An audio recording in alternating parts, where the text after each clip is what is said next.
Puji Tuhan, selamat malam Bapak Ibu Saudara keluarga GPDI El Shaddai Magelang. Kita dapat lagi mendengarkan firman Tuhan yang menjadi kekuatan bagi kita. Sepanjang hari kita sudah melakukan seluruh aktivitas kita dan kiranya malam hari ini firman Tuhan juga akan menjadi kekuatan sebelum kita akan beristirahat bersama-sama. Pembacaan kita pada minggu ini sudah tiba pada Yesaya dan kitab Nabi Yesaya saya akan ambil dari Yesaya pasal yang ke-41 ayat yang ke-8 sampai ke-20. Ada satu perikop yang sangat luar biasa yang saya percaya menjadi kekuatan bagi kita semua. Dalam satu renungan yang malam ini kita akan sama-sama dengarkan dengan satu tema, ada Tuhan. Ya. Perikop dari Yesaya 41 ini adalah satu pesan kepada umat Israel yang ada pada pembuangan. Mereka adalah bangsa yang kemudian mengalami banyak kondisi tertindas, tertawan, kondisi-kondisi yang sangat memberatkan mereka. Dan pesan ini datang kepada mereka menjadi kekuatan bagi mereka. Kita pun adalah umat-umat Israel, umat-umat pilihan Tuhan. Seperti dalam 1 Petrus pasal yang kedua, saya akan bacakan terlebih dahulu. 1 Petrus pasal kedua ayat yang ke-9 berkata demikian. Tetapi kamulah bangsa yang terpilih, imamat yang rajani, bangsa yang kudus, umat kepunyaan Allah sendiri, supaya kamu memberitakan perbuatan-perbuatan yang besar dari Dia yang telah memanggil kamu keluar dari kegelapan kepada terangnya yang ajaib. Jadi Bapak Ibu Saudara, apa yang disampaikan di Yesaya 41 juga adalah menjadi bagian yang kita perlu percayai, kita perlu pegang dalam hidup kita. Seperti ayat ke-8 berkata, Engkau hai Israel hambaku, hai Yakub yang telah kupilih, keturunan Abraham yang kukasihi. Pesan ini juga datang kepada kita. Di tengah semua kondisi-kondisi yang sulit, yang tidak menyenangkan, yang penuh ancaman, penuh tekanan, penuh dengan kekurangan, ada satu pesan, jangan takut.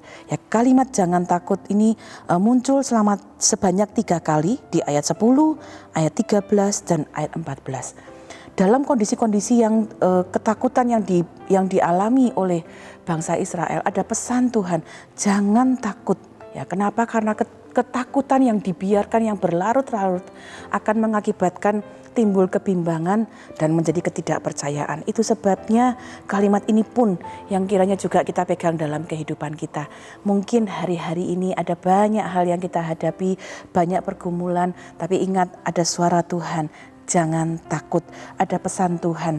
3 kali kata jangan takut itu disebutkan, disertai dengan kalimat berikutnya, sebab aku. Ya, kalau Bapak Ibu baca ayat 10, janganlah takut sebab aku menyertai engkau.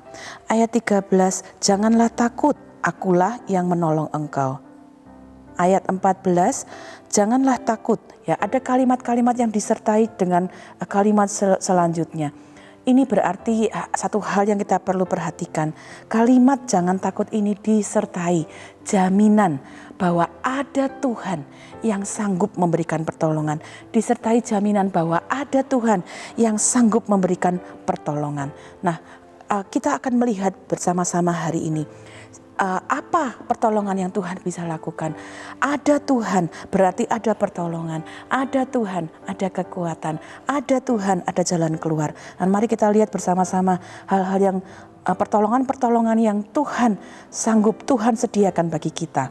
Ayat 10 dikatakan demikian, jangan takut sebab aku menyertai engkau.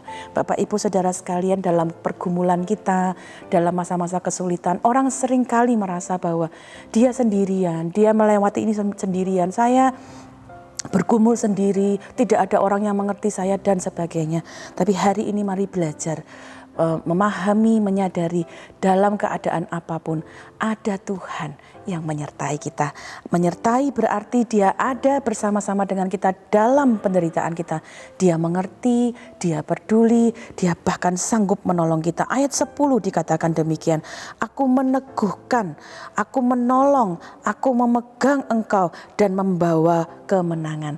Bapak Ibu Saudara, apa yang dapat kita lihat ketika Tuhan memberikan pertolongan, Dia memberikan pertolongan itu tepat pada waktunya, dan pertolongan Tuhan adalah pertolongan yang dikerjakan sampai tuntas. Karena itu mari kita pegang satu keyakinan yang teguh dalam segala keadaan. Jangan takut, jangan bimbang, percaya kepada Tuhan. Nah, ada hal-hal yang lain yang saya harap kita bisa lihat tentang pertolongan Tuhan. Ayat 14 dan 15 saya akan bacakan demikian firman Tuhan. Janganlah takut, hai si cacing Yakub, hai si ulat Israel. Akulah yang menolong engkau, demikian firman Tuhan, dan yang menebus engkau ialah yang Maha Kudus Allah Israel. Ayat 14 menyebutkan Israel disebut dengan ucapan cacing dan ulat. Ya, ini adalah satu gambaran tentang mengambil gambaran hewan yang kecil, yang lemah, bahkan menjijikkan ya. Menarik sekali melihat ini dijadikan satu perumpamaan untuk kemudian membuat kita menyadari bagaimana kita sebagai manusia ya, keadaan kita itu adalah keadaan yang lemah. Tanpa Tuhan kita tidak berarti apa-apa ya, dan kita tanpa Tuhan kita menjadi orang-orang yang tidak berdaya. Itu sebabnya kita perlu pertolongan Tuhan, perlu menyadari bahwa ada Tuhan di dalam kehidupan kita. Tetapi Bapak Ibu melihat ayat 15. Sesungguhnya aku membuat engkau menjadi papan pengirik yang tajam dan baru dengan gigi 2 jajar. Engkau akan mengirik gunung-gunung dan menghancurkannya, dan bukit-bukit pun akan kau buat seperti sekam. Engkau akan menampi mereka, lalu angin akan menerbangkan mereka, dan badai akan menyerakkan mereka. Ayat 14 memberikan gambaran bahwa manusia itu seperti ulat, seperti cacing yang lemah. Tapi ayat 15 berkata, ketika ada Tuhan dalam hidup kita, Ia akan mengubahkan yang lemah itu menjadi sesuatu yang kuat. Gambaran yang diberikan adalah aku akan membuat engkau menjadi papan pengirik. Papan pengirik itu adalah sebuah papan dari kayu yang dapat melepaskan dari biji-biji, dari memisahkan begitu ya. Tapi dikatakan di ayat 15, papan pengirik ini akan menghancurkan gunung-gunung, membuat bukit-bukit seperti sekam. Ya Bapak Ibu, ini adalah gambaran sesuatu yang nampaknya sangat mustahil ya. Tetapi ketika ada Tuhan dalam hidup kita, mungkin ada masalah yang seperti bukit, seperti gunung ya, yang begitu menumpuk, yang begitu sulit, begitu besar. Sebesar apapun, sekuat apapun masalah kita, ketika kita yang lemah ini, ada Tuhan di dalam hidup kita. Ada kekuatan yang baru, ada pertolongan yang Tuhan sanggup berikan. Hari-hari ini pergumulan apa yang kau hadapi, sebesar apapun, selemah apapun kita rasakan, tapi mari bawa Tuhan dalam hidup kita. Ingat, ada Tuhan, dan bersama dengan Tuhan kita akan dapat menjadi orang-orang yang kuat dan menang dalam segala permasalahan kita. Ayat 17 berkata demikian. Ada pergumulan lain yang mungkin dihadapi orang-orang atau manusia pada umumnya. Orang-orang sengsara dan orang-orang miskin sedang mencari air, tetapi tidak ada. Lidah mereka kering kehausan. Tetapi aku Tuhan akan menjawab mereka, dan sebagai Allah orang Israel aku tidak akan meninggalkan mereka. Aku akan membuat sungai-sungai memancar di atas bukit-bukit yang gundul, dan membuat mata-mata air membual di tengah dataran. Aku akan membuat padang gurun menjadi telaga dan memancarkan air dari tanah kering. Bapak Ibu Saudara, ada kondisi-kondisi yang kemudian digambarkan kesulitan-kesulitan lainnya pada ayat 17. Kadangkala ada kekeringan yang terjadi. Kekeringan berbicara tentang hal-hal yang mungkin sudah mulai hilang, sudah mulai berkurang. Ada kekeringan sukacita, kekeringan damai sejahtera, atau apapun ya yang dituliskan di ayat 17. Kalau kita hari-hari ini mengalami pergumulan-pergumulan, mulai ada kekeringan kasih di dalam pribadi atau dalam keluarga, mari datang, ingat ada Tuhan. Dan ketika kita berseru memohon pertolongan Tuhan, Tuhan akan memberikan pertolongannya kepada kita. Dan ayat 18, pertolongan yang Tuhan sanggup berikan adalah pertolongan yang sungguh sangat luar biasa. Perhatikan kalimat yang ditulis di ayat 18. Aku membuat sungai memancar di atas bukit-bukit yang gundul. Sungai letaknya ada di dataran yang lebih rendah, dan bagaimana mungkin dia memancar ke atas bukit. Itu adalah sesuatu hal yang nampaknya mustahil. Mata air di tengah dataran. Ya, mata air biasanya ada di ujung-ujung, tapi ini di tengah dataran. Bahkan dikatakan aku membuat padang gurun menjadi telaga. Ya, hal-hal yang nampaknya mustahil. Ya, tetapi kita dapat belajar bahwa ketika ada Tuhan di tengah semua permasalahan, Dia sanggup memberikan kesegaran bagi jiwa kita, bahkan mengadakan hal-hal yang nampaknya mustahil. Kenapa? Karena kita punya Allah yang luar biasa. Bagi Allah tidak ada yang mustahil. Ya, seperti yang Bapak Ibu dapat temukan di dalam Lukas pasal yang pertama ayat yang ke-37. Saya akan bacakan Lukas 1 ayat 37. Sebab bagi Allah tidak ada yang mustahil. Bapak Ibu Saudara, mungkin ada kekeringan, ada masalah yang nampaknya tidak ada jalan keluar. Tapi hari ini mari kita datang dengan keyakinan teguh, datang dengan permohonan. Ingat, ada Tuhan yang sanggup mengadakan mujizat. Ayat 19 dikatakan demikian, aku akan menanam pohon aras di padang gurun, pohon penaga, pohon murad dan pohon minyak. Aku akan menumbuhkan pohon sanobar di padang belantara dan pohon berangan serta pohon cemara di sampingnya. Perhatikan, pohon-pohon ini ditanam di padang gurun, ditanam di padang belantara. Sesuatu yang nampaknya tidak mungkin, tapi sekali lagi bagi Allah tidak ada yang mustahil.